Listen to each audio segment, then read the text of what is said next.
Imagine, you're at home watching TV, flipping through the channels. You see a preview for next week's episode of Toddlers and Tiaras. They show the girls dressed in frilly, sparkly attire, fake teeth, fake hair, fake tans, and makeup that could transform their faces into someone in their 20s. These children are usually misbehaving, disobedient, dramatic, and all between the ages of 4 and 6. Any person could see that this lifestyle is incredibly harmful for these children, not just because of what it does to their appearance, but what happens when these little girls' minds become tainted with the thoughts of needing to be beautiful and talented in order for people to like them. We're going to talk a lot today about childhood beauty pageants and the impacts that they have on the development of their young contestants. I became interested in childhood pageants when I was dragged by my aunt to view my own baby cousin get dressed up and presented to a group of judges with whom she had never met. And from that point on, I was interested in what that impact would have on those type of contestants. So I began researching them, and I used this opportunity to further my research. Upon furthering my research, I found some very troubling things about childhood pageants. I found that on their contestants, they could be very emotionally draining. They could be even psychologically scarring in some cases. But what was worst of all was the over-sexualization of girls that had often not even hit puberty. So you're going to begin to see why something must be done here. That we as a society cannot continue to let this be acceptable. And that these obtuse practices are outdated. So to begin, let's discuss the emotional effects of childhood beauty pageants and what that does on their contestants.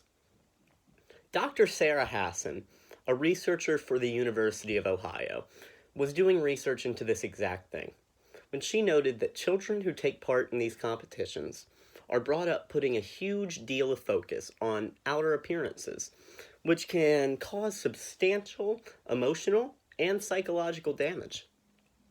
When girls are forced to focus on their appearance rather than other developments, things tend to take a back seat. Yet, Dr. Hassan was not the first to realize this. Good Therapy is a mental health organization, which has also done their fair share of research into this topic. They tended to agree that other development is very much stunted when a focus is put on physical beauty. Teamwork, patience, sociability, kindness, all of these things are thrown by the wayside as a focus is put on being pretty and talented. You can look at the industry themselves as promoting this problem. Shows such as Toddlers and Tiaras show constant meltdowns and tantrums that seem to make this behavior almost acceptable.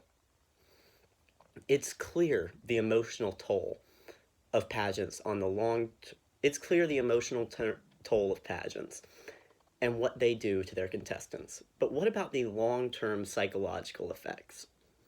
Well, first and foremost, psychologically, these girls have their body image and their self-worth altered when they take place in these kind of competitions. A 2007 study by the American Psychological Association asserted that pageants teach young girls to see themselves as objects to be looked at and evaluated for their appearance.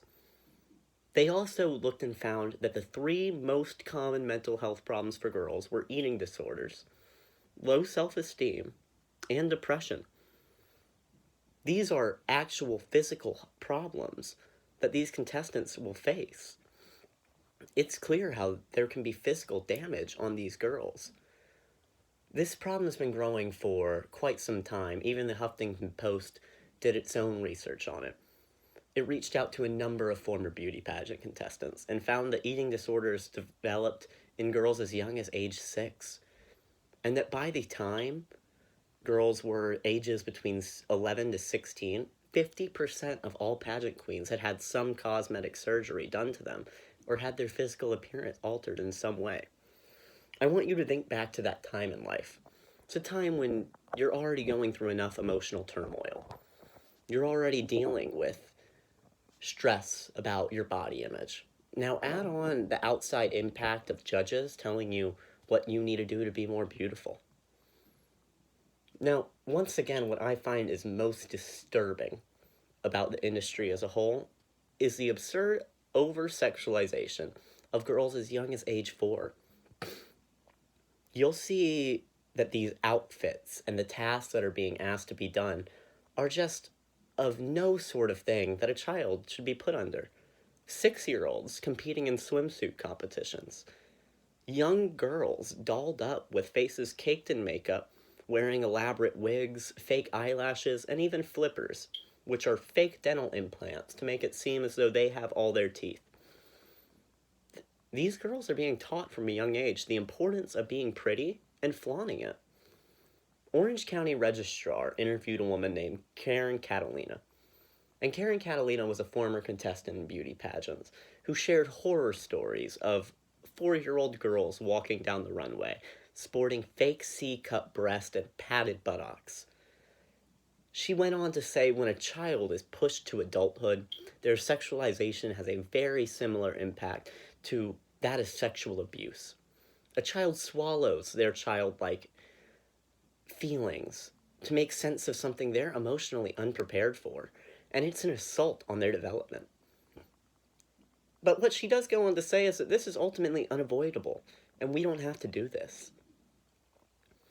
To bring us back together, between the physical toll, the psychological trauma, and the gross sexualization of young girls, it's clear we as a society cannot let this go on. What's good is that we can stand up against these pageants. Due to public backlash, Toddlers and Tiaras stopped airing in 2016, and France even went as far as to ban all childhood pageants in 2017. But there's still more work to be done. Stand up against these pageants. Don't continue to let them stunt the development of the young women of America. And certainly don't subject your children to this horrible, outdated torment. Thank you.